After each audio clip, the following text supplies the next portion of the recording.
Hey everybody, what's up? Welcome back to another episode of Everything Kratom, the podcast about anything and everything Kratom.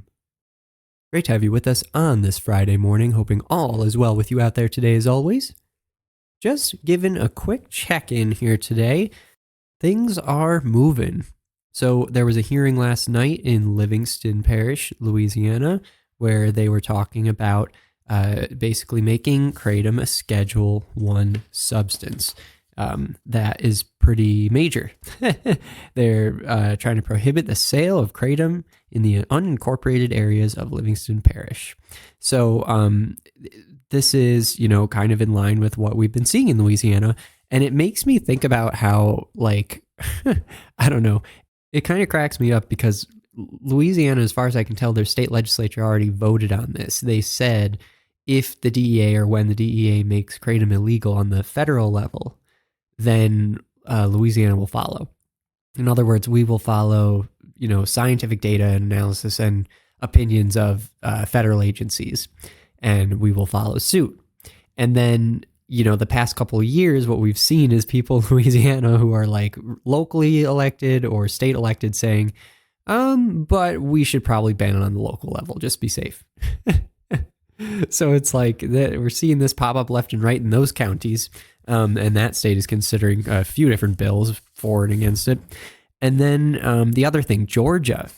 I didn't really think too much about Georgia until recently, but they're actually considering a reversal of their KCPA, Kratom Consumer Protection Act, and making kratom a Schedule 1 substance. And this kind of makes me think, yet again, kind of a little lesson for myself. When a law is enacted that is regulating kratom, it doesn't mean that it's going to stay that way. And I think that last year I was all excited when I saw KCPA pass the House in Florida, only to see it struck down right afterwards or a few weeks later. And I did an episode and I was like, well, you guys, here's a lesson. I need to not get so excited about something. Well, here's another one. So even when something's signed into law, obviously those laws can be repealed, reversed, changed, whatever it may be. And that's a good thing because that's how democracy works, or else, we'd have a bad law in place and it would be there forever, right? So good laws and bad laws both come and go, and that's kind of the nature of it. But this is actually a complete reversal to the point where it's making something that's legal and regulated completely illegal. So that's a big reversal. And it makes me kind of think, what kind of, what does it take to go through a reversal like that? That's got to be such a huge change. Also, what does that look like on the police end? That's something else I'd like to know too. How do the cops officially make a change where, one day they're not looking for something at all, and then the next day it's Schedule 1, and now if you have it, it's you're going to jail for a long time.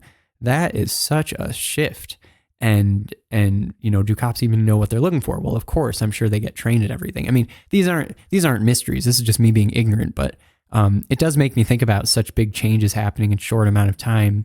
That's pretty wild. And I think the other thing this makes me think about, I guess this is going to be a rambling episode, you guys. The other thing it makes me think about is how interesting it is that when it comes to Vermont, technically the leaf is not illegal, but having it all ground up in a package, processed or whatever, that's illegal. But the cops aren't looking for leaves. They're not looking for kratom leaves, and that's actually quoted somewhere saying they're not looking for that. So I feel there's a lot of discretion that's left up to cops or policing when it comes to this sort of thing, and that is a whole nother ball of wax. So anyway, a little bit of rambling thoughts for everybody on this Friday morning. Yeah, finish off the week strong. We will be back on Monday. Talk to you all then. Bye-bye.